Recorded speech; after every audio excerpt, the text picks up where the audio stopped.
are the kings of the Australian outback. You've got to concentrate all the time. Some of the biggest trains in the world. Things go wrong with these things. Normally makes a big mess. On epic journeys through a hostile continent. I don't know what we're going to do. Just slow down and blow the horn. A nation depends on them. Oh, go boys, get into it. And the teams that keep these metal monsters on the tracks. Hauling huge loads of food, freight and mineral riches across incredible distances. We are out in the middle of nowhere, that's for sure. Big trains, big country.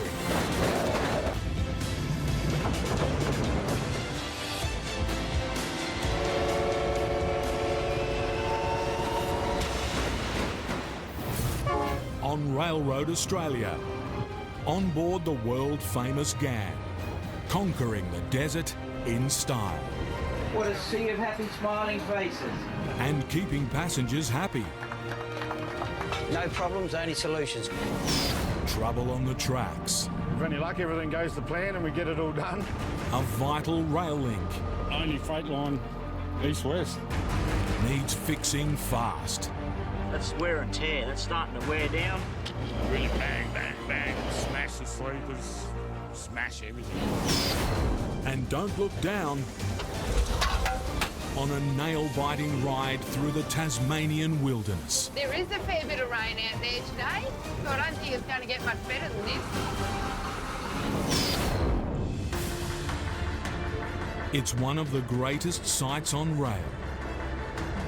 The famous red locos of the Ghan, cutting through the red desert of Central Australia. A silver streak nearly a kilometre long.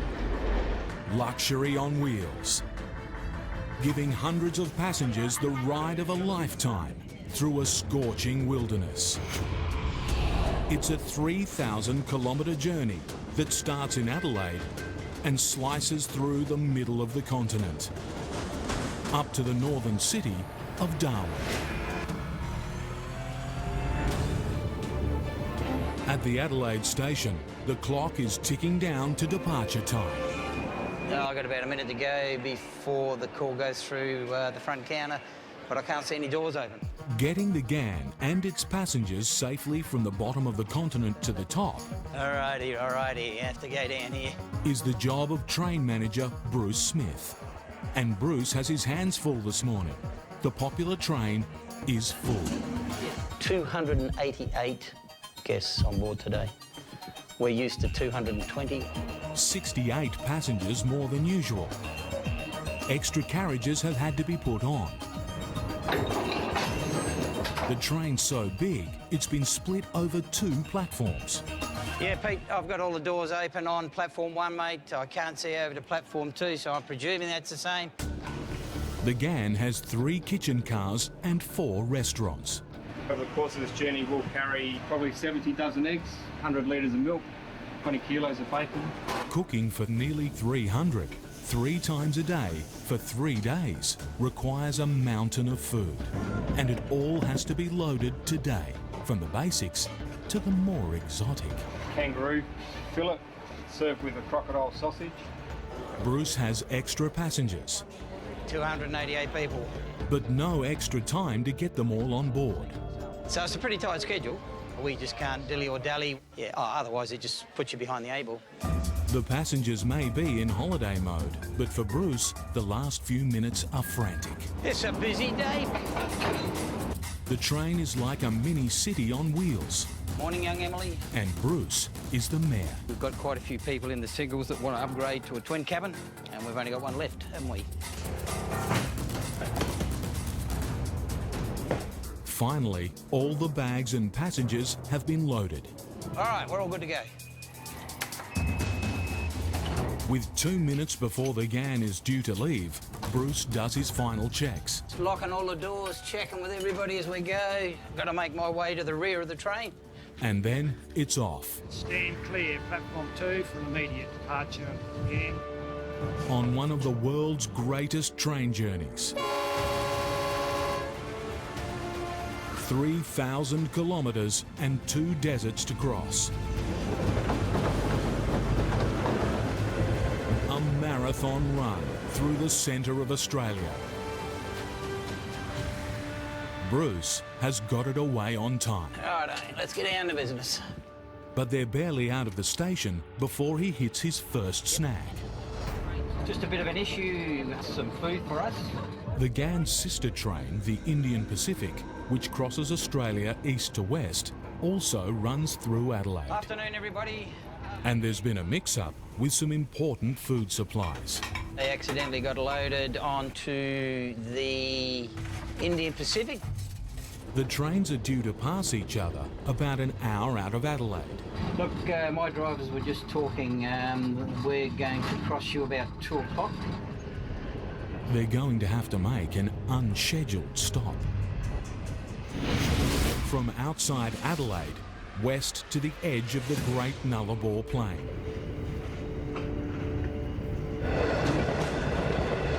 It's the vital connection between Australia's east and west. A single rail line that runs seemingly forever through a vast expanse of red dust and scrub. In these conditions, track faults are commonplace.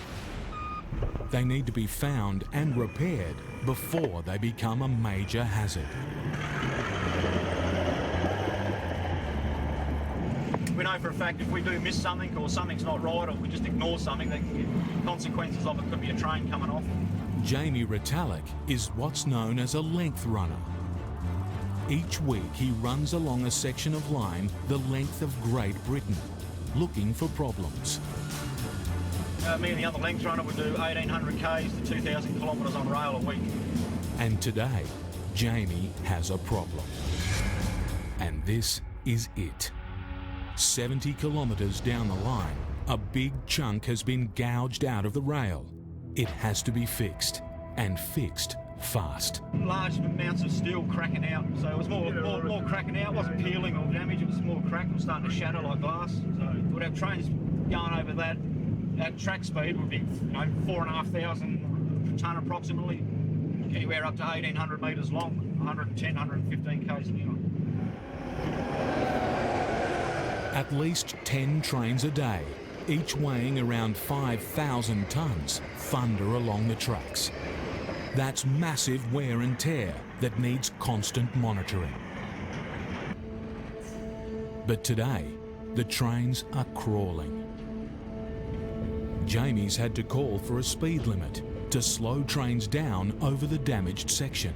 It's probably one of the most urgent ones we've had out here for a while. He's radioed through to headquarters 200 kilometres away. And a team's been dispatched for an urgent repair.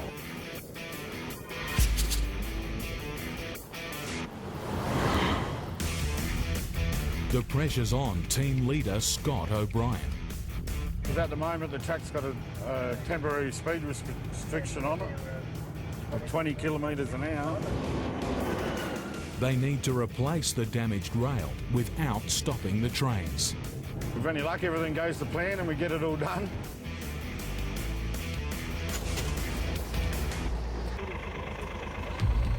The team's first job is to cut out the bad section of rail. It's near the points that guide the trains into a siding so they can pass each other. It won't be an easy job. Evacuation point will be the vehicles over here. We have the first aid, everything, radios, phones.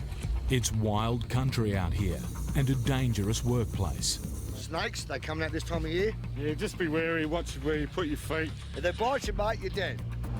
Scott and his team can't do anything until he takes possession of the line. Not a good idea to be on the track. If there's a train coming. No trains can come anywhere near while the men are working. We'll have protection for this area where I'm putting the form on. They're going to need at least 5 hours to do the repair. Parks and Gang at Caroni to train control. Just wondering what trains have got around, thanks. Over. Scott radios train control in Adelaide, and the team has its first setback. Yeah, I don't think we're going to get much done in between before that 7MP1, mate. There is a train just up the track. They've been ordered to let it through. Fixing this is a big job, and now time will be tight. As soon as that train goes past, we'll bang, bang, cut the track. We know we've got 5 hours as soon as the train goes past.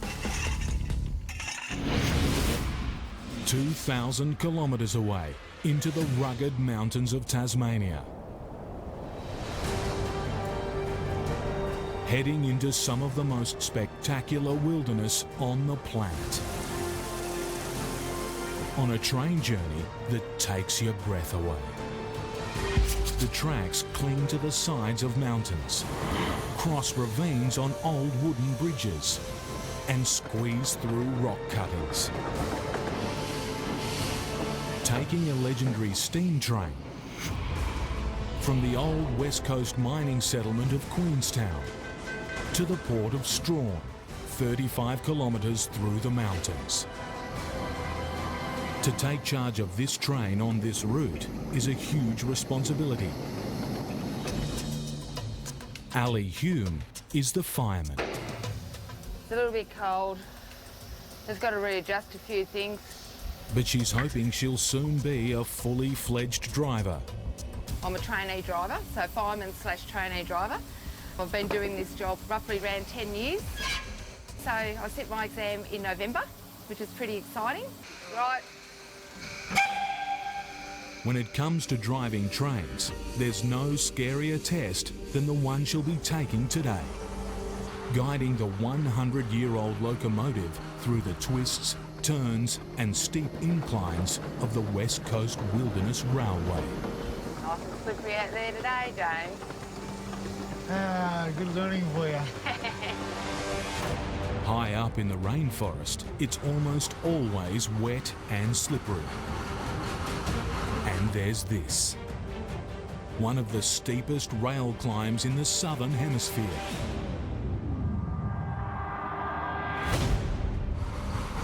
Experienced drivers find it tough.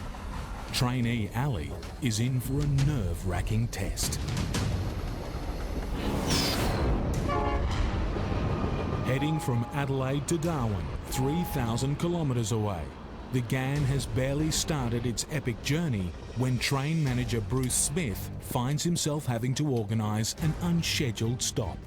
We're going to come in and then go into the crossing loop.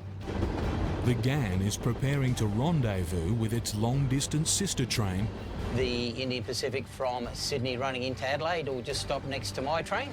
Food supplies for the first-class passengers on the Ghan were mistakenly loaded onto the other train.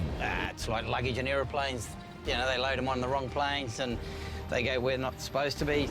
If the stop takes too long, the Ghan's schedule could be thrown out. We may get stuck behind another train, which may make us late into Port Augusta.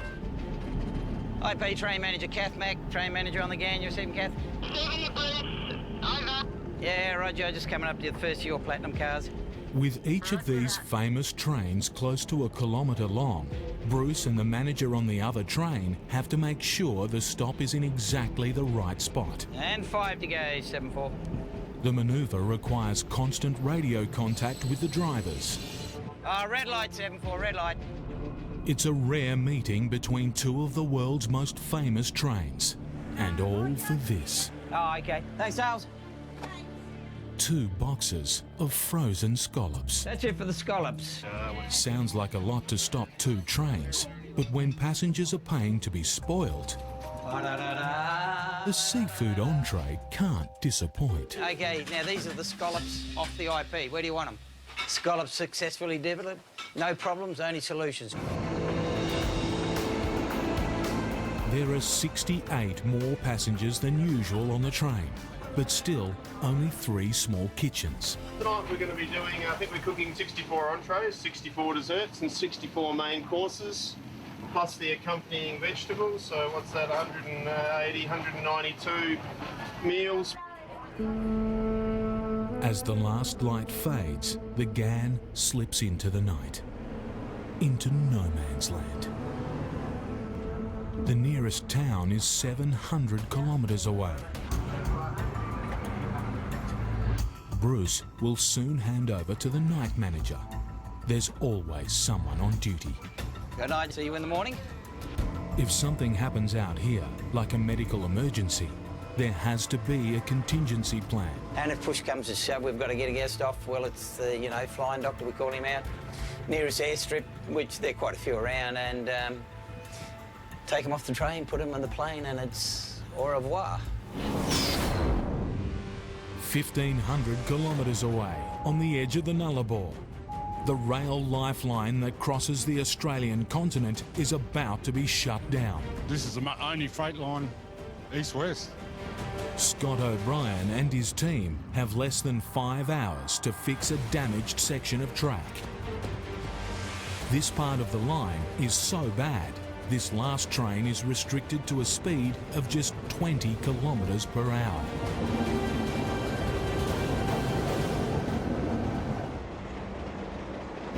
All go, boys, get into it. First job is to slice through the thick metal rail and cut out 5 metres of damaged track.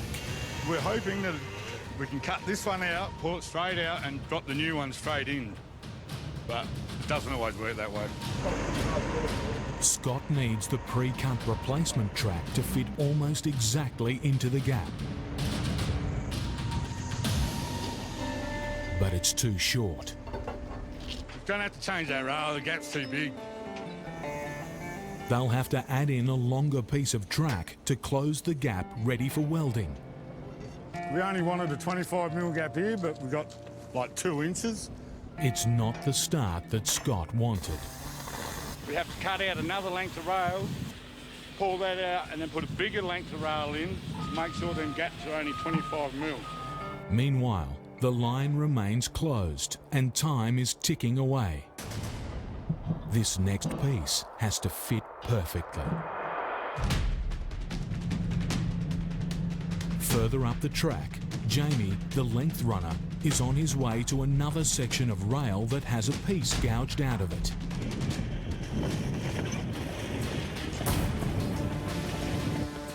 It's been checked before, but the daily grind of heavy trains means it needs to be watched closely. That's wear and tear. That's starting to wear down, break out. If it gets any worse than what it is now, there'll be a speed restriction probably put on here. So it's been repaired a few times, so I think the boss might have this tag for replacement. Jamie radios in the news. This needs fixing.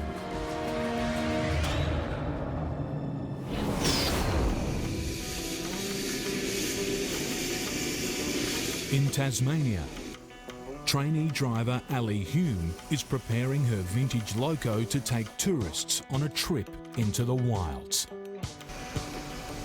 Righto. Right to go, James? Yep. Senior driver James Smith will be in charge.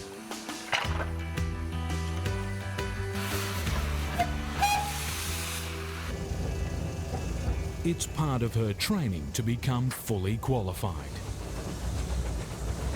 And her biggest test will be this. A sharp climb that requires her train to lock into what is known as the rack.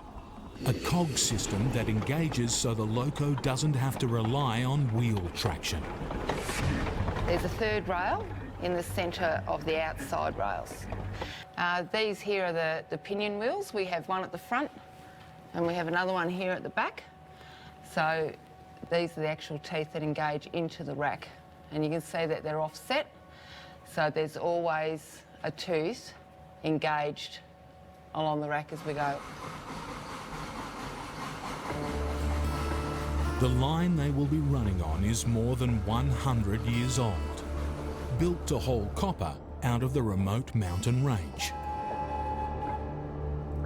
The mine has since closed, leaving behind only the rail route.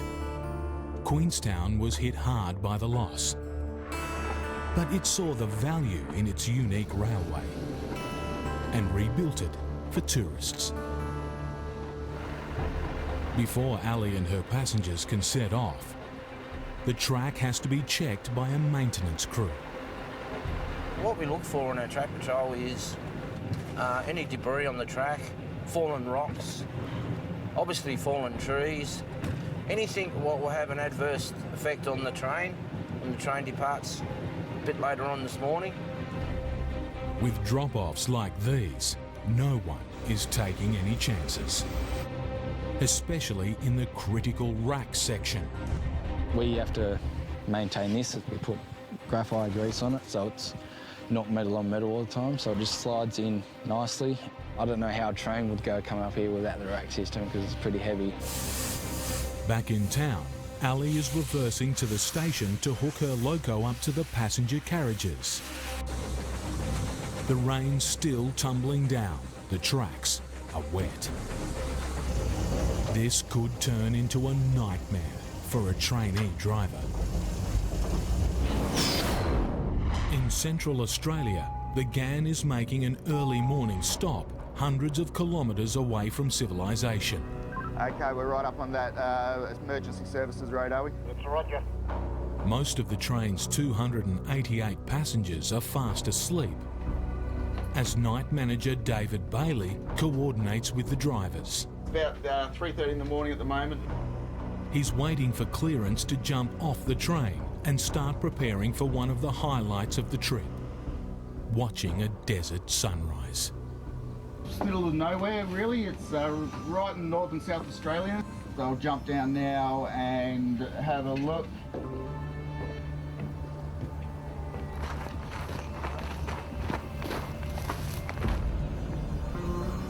And coffee cups. It's a lonely job. Just David and the two chefs cooking breakfast. Bacon and egg sliders for sunrise experience at Marwa. Breakfast for 200 people in the middle of the desert. We're got everything pretty much set up, and now we're just waiting on our guests to step off the train, and looks like we'll be just in time for sunrise.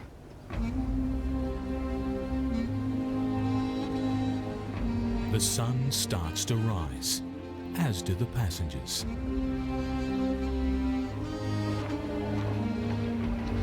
Hello, my love. Good morning. Beautiful. The service is fantastic, mate.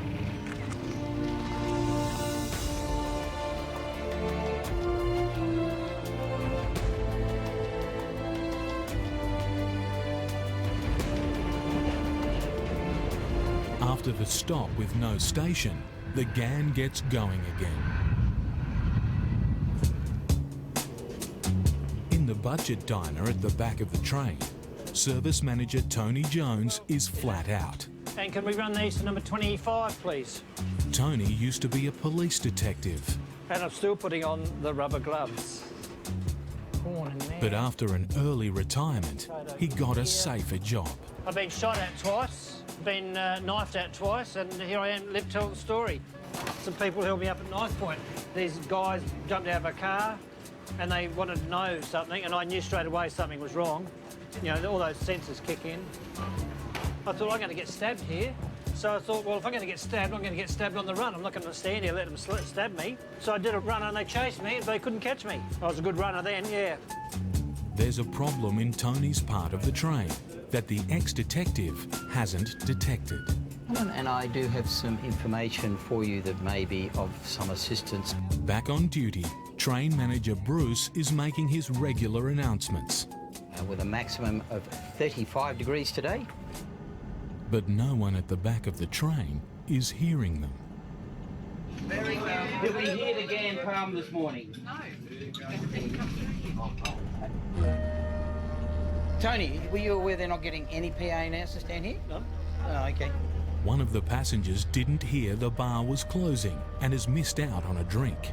Please accept my apologies, ma'am. If we'd known about it, I would have got it fixed.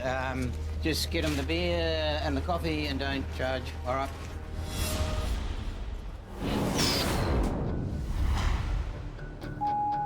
In remote Western Australia, Scott O'Brien's team are hoping that this length of rail will fit, so they can get on with the job of repairing the main line. Bit more. Manoeuvring heavy pieces of steel rail into exactly the right position takes skill and patience. Half a bit. It can't be out by even a millimetre. Other workers in fire-resistant clothing are setting up for a spectacular welding operation that turns metal powders into molten metal that becomes track. Chemical reaction from granular form into liquid.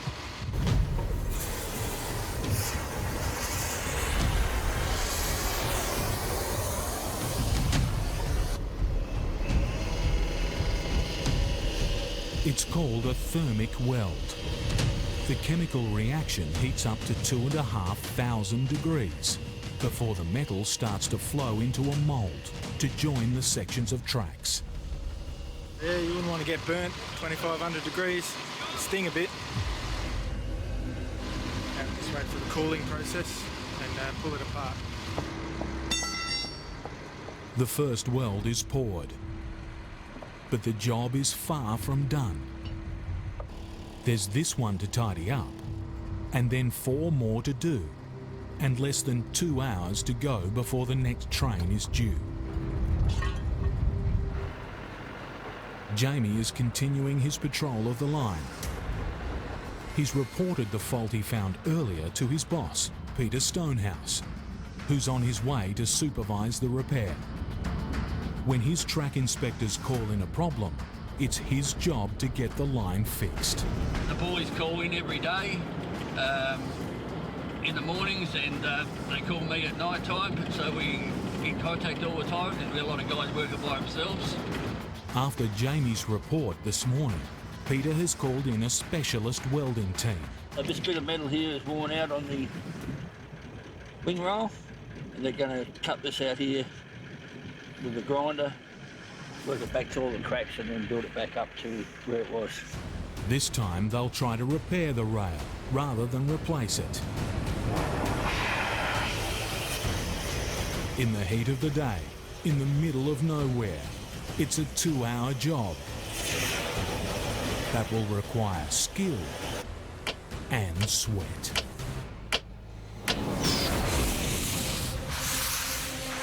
In Tasmania, conditions couldn't be more different. It's cold and rainy. Ali's at the station, her train fully assembled and ready to go after one last safety check. But she can't leave yet. Up on the highest section of the line she'll be travelling on, the track maintenance team are doing a final repair, replacing rusty bolts that hold the track together. Basically had it, so while we're here we'll just cut them off and replace them with new bolts.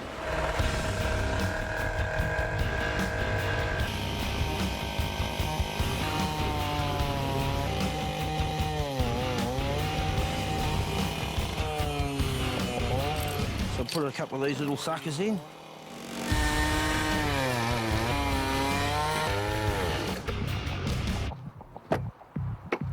We'll change this one first.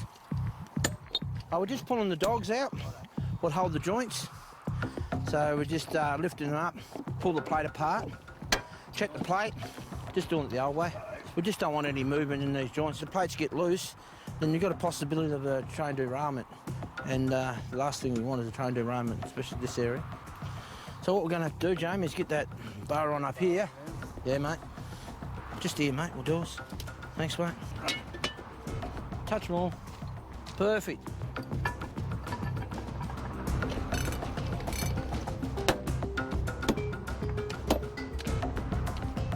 That's her, folks. Good job. With the repairs done, the track can be reopened. Ali and her passengers can set off into the mountains for the start of their spectacular journey. Over here, Ali.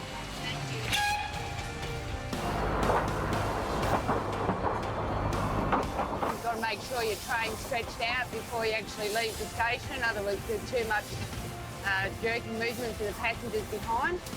So our job is to ensure they get a nice smooth trip. Shutting off. Ali has a full train and terrible conditions to cope with. There is a fair bit of rain out there today, and I think it's set in for the day too. I don't think it's going to get much better than this. As she heads into the hills, the serious climbing starts. A little bit of up and down. Up ahead of her is one of the steepest rail gradients any train can manage. But before she hits the hill, Ali has her biggest test of the trip. Locking the train into the rack, the cog system that helps power it up the incline. Not that far from the rack entry, so James is going to open the drain cock. I'm going to ease back on the adhesion. Ali has to get her speed, timing and alignment just right. The setting up and getting ready to go onto the rack entry is probably the most challenging, because you've got to get it right. And with instruments that are as old as the train, it's a tricky job for an experienced driver. Even harder for a rookie. If she gets it wrong, she could end up with a damaged train going nowhere.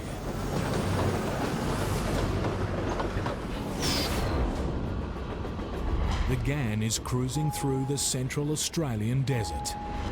But train manager Bruce doesn't have time to admire the scenery. Tony, were you aware they're not getting any PA announcers down here? No. Oh, okay. The public address system isn't working at the back of the train. It needs to be fixed. Please accept my apologies, ma'am. If we'd known about it, I would have got it fixed. I'll get on the... well, it's no good, but it needs to be repaired, so I'll speak to the technician. The man who can mend it is nearly a kilometre away, at the front of the train. Yeah, no worries, Bruce. I'll be down in around 20 over. That's how long it will take technician Jeff Birrell to wind his way through the narrow corridors of countless carriages and investigate. Oh, it's a guest. In red? Yeah, she came up to me, she said, oh, it's the Barclays. I said, it is, ma'am. Oh, okay. I said, you didn't hear the PA? And she said, we've had no PA since we left. I said, why didn't you come and tell me? Bruce and his staff rely on Jeff to fix anything and everything that might break on the train. If it breaks, he fixes it. We had a guest fall over and break her arm. He fixed it. Yeah, I mean, she did a lot of squealing, but he fixed it. It can be an easy job. Gluing people's shoes back together, fixing glasses. Or the other extreme.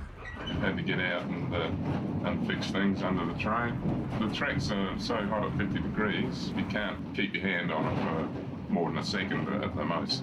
On this mission, Jeff has no choice but to walk the train, carriage by carriage. Just check the cables, see if they're all plugged in. Looking for what's causing the break in transmission. We had a technician on board once years ago. He went to Perth and back, 5 days. And he put a pedometer on himself, and he walked something like 70 kilometres up and down the train.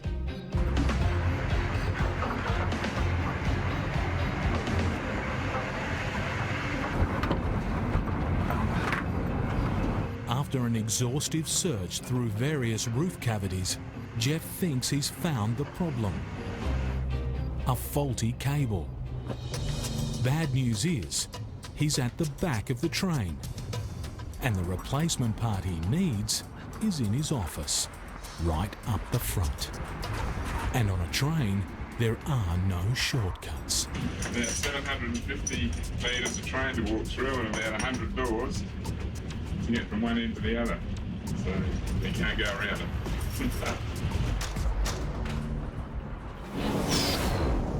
Deep in the Tasmanian wilderness, trainee loco driver Ali is preparing for her toughest test. Sorry, I'm going to ease back on the adhesion. Locking her steam engine into the cog system that gets the train safely up one of the steepest gradients a train can handle. Her speed and timing have to be just right as the train hits and locks into what's called the rack.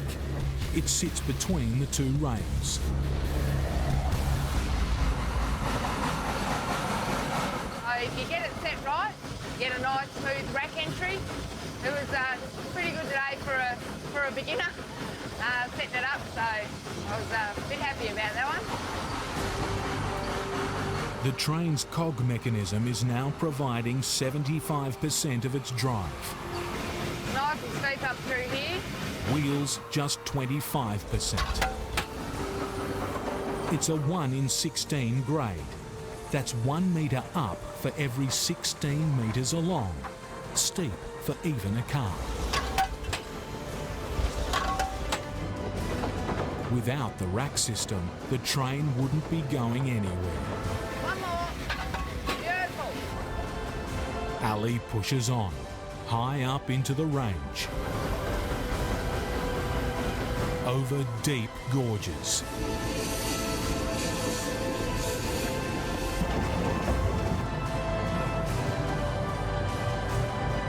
Glimpses of the King River way down below become more frequent and dramatic.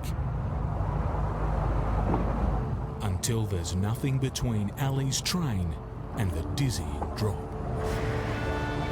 We are going to stop down here for a few minutes so the passengers can get some photos. And some really good view, even on a wet day. This is the section of line the crew were fixing earlier. And you can see why they took no chances.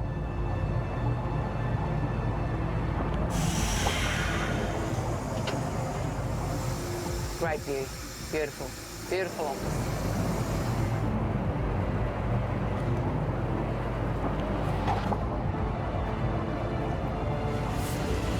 After the photo stop, Ali gets her train going again.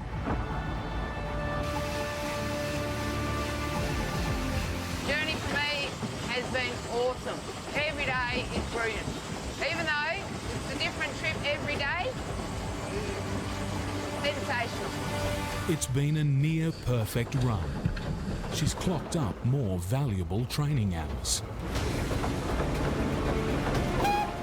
This section on the way home from Lisbon to Queenstown is all uphill.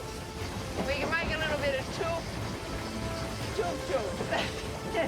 A lot of fun. Learner driver Ali's final exam is in 2 months' time. And you couldn't find a better classroom to study in. Love what I do. Yeah, words can't explain it really. It's just sensational. Never stop learning though. Never stop learning.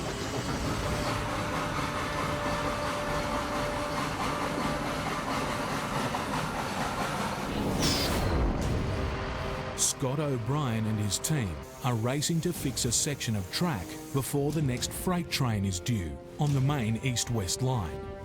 We'll try and get it all done before then. If not, we'll have to stay out. The crew have set off another thermic weld, using 2,500 degrees to turn metal oxides into molten metal, poured into a special mould in the shape of the track. It joins 2 sections of rails seamlessly, but it's something you can't hurry. Yeah. And Scott's just been told that the train is running ahead of schedule. Yeah, 3:40 they want me to clear. So it's a jump forward an hour. Further up the track, Peter Stonehouse's team are repairing a deep gouge. Welder Grant Donnelly is grinding back the damaged area and spraying it with dye to see if there are any hidden cracks and how deep they might go. It'll take about 5 minutes for this dye to soak in and work properly. To ramp up the pressure even more, down the track, the train Scott's team are trying to beat appears slowly on the horizon. Because if you hold him up, you probably hold the train up behind him. Both teams are working against the clock.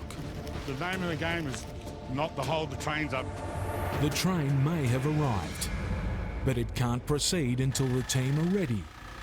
And Scott hands back the track. They can't force us to clear before then. They can't force us to clear at all if we don't want it. If the track's not safe, we just won't let no one through. Not far behind this monster are other trains, and it won't be long before they're wanting to go through. The work at both sites is nearly complete, but it's tight. Scott is nearly ready to hand back the track, but has to wait until the last rails are perfectly smooth. The last bolt tightened. TOA number 1, the train control, you're receiving over.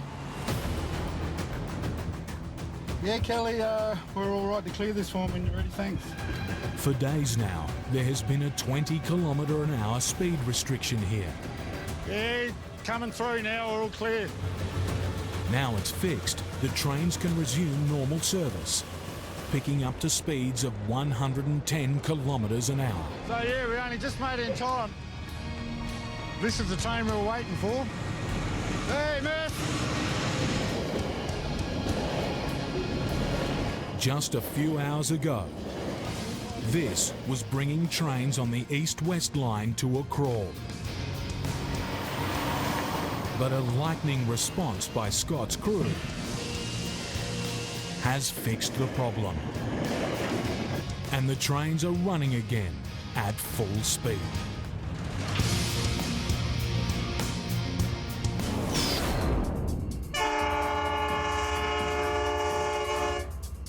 The Ghan is not far off the halfway mark of its epic journey. A stop in the central Australian town of Alice Springs. Jeff, the technician, needs to have the PA fixed in time for Bruce's arrival announcements. The desert just dropped out.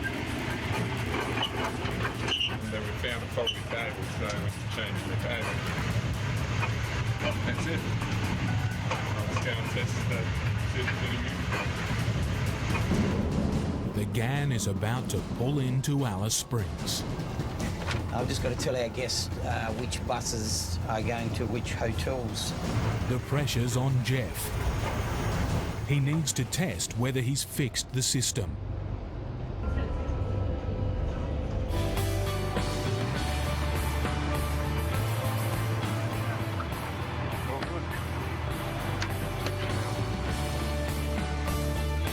The story ended well.